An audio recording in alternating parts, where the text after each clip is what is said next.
Mga master, may bago po sa guidelines ng pag-release ng year-end bonus at cash gift. Ito po ang nilalaman ng bago lang inilabas na DBM Budget Circular 2024-3. Sa bago pong guidelines ay amendment po ito doon sa date of release ng atin pong year-end bonus at cash gift na dati po ay not earlier than November 15.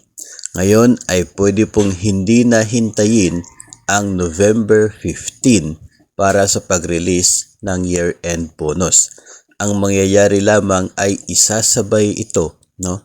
Pwede itong isasabay sa first na sahod ng mga empleyado sa buwan ng Nobyembre. So, lamang po dito kapag yung release ng sweldo ninyo ay every week. I'm not sure if may agency na katulad po niyan. Kung every week yung release ng kanila pong sahod sa first release lamang muna sa November, ay pwede nang isabay yung year-end bonus. Ngayon, yung mga agencies naman na once a month lang yung release ay pwede na po, no? Pwede na doon sa release ng unang release, which is the final release. Doon po isasabay ang year-end bonus. Yung mga 15-30, so mananatili pa rin sa November 15. Pero kung mas maagang i-release ang bonus, yung sahod, ay pwede pong isabay na, no? Yung pag-release din ng year-end bonus. So, siguro we can expect many agencies na maagang mag-release ng kanila pong sweldo ngayon pong buwan ng Nobyembre para mas maaga din po nilang matanggap yung year-end bonus na pinapayagan sa guidelines na ito. So, yun po, no? Yun po ang pagbabago ngayon dito sa guidelines ng release kasi yung dati kasi dapat hintayin muna yung November 15. Kung Sabado si November 15, doon na pagka-Lunes yung release. Kasi hindi mo pwedeng i-release na November 15 kasi labag sa guidelines.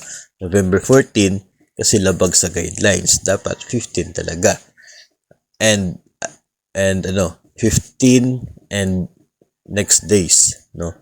Yun po yung dati. Sa ngayon, pwede na siyang mas maaga provided na nakasabay siya sa unang release ng sahod para po sa mga empleyado. So, yun po ang pagbabago ng release. No, yung amount, pareho pa rin po, isang buwan na basic pay. Yung cash gift, pareho pa rin po na 5,000 ang matatanggap natin dito po sa atin pong year-end bonus at cash gift. So, good news po ito para sa marami po sa atin kasi may chance talaga na mas maagang matanggap ito pong year-end bonus para sa buwan ng Nobyembre. Ito po ay 2024 and years thereafter na po, no? Magsisimula sa 2024, magiging taon-taon na po ito kasi amendment ito doon sa nauna po na guidelines na 2016-4, no? So, ito na po yung basihan bawat taon para sa release ng year-end bonus unless kung magkakaroon muli ng bagong amendment.